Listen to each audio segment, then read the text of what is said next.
ವೀರೇಂದ್ರ ಪಪ್ಪಿ ವಿರುದ್ಧ ಬೆಟ್ಟಿಂಗ್ ದಂಧೆ ಪ್ರಕರಣ, ಶಾಸಕನ ಆಪ್ತರು ಪಾಲುದಾರರಿಗೆ ಇಡಿ ಸಂಕಷ್ಟ, ನೋಟಿಸ್ ನೀಡಲು ಇಡಿ ತಂಡ ತಯಾರಿ.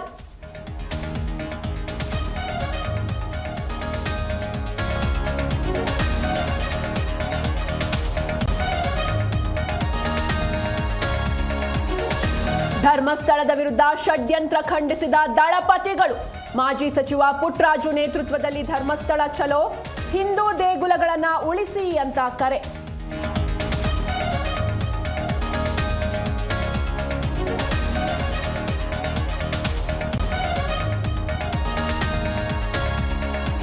ಮತ್ತೆ ವಿಚಾರಣೆಗೆ ಬರಲು ಸಮೀರ್ಗೆ ಸೂಚನೆ, ಬೆಳ್ತಂಗಡಿ ಪೊಲೀಸರಿಂದ ಯೂಟ್ಯೂಬರ್ಗೆ ನೋಟಿಸ್, ಇಂದು ಮೊಬೈಲ್ ಕಂಪ್ಯೂಟರ್ ವಶ ಸಾಧ್ಯತೆ.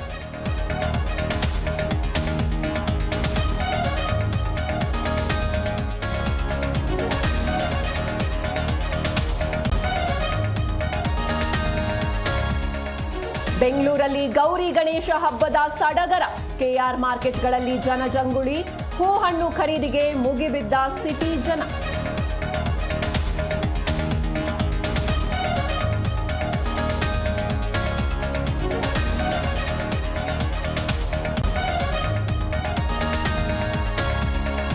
ಸ್ಯಾಂಡಲ್ವುಡ್ ರಂಗಭೂಮಿ ನಟ ನಿಧನ, ಕುಂದಾಪುರದ ನಿವಾಸದಲ್ಲಿ ಕೊನೆಯುಸಿರೆಳೆದ ದಿನೇಶ್.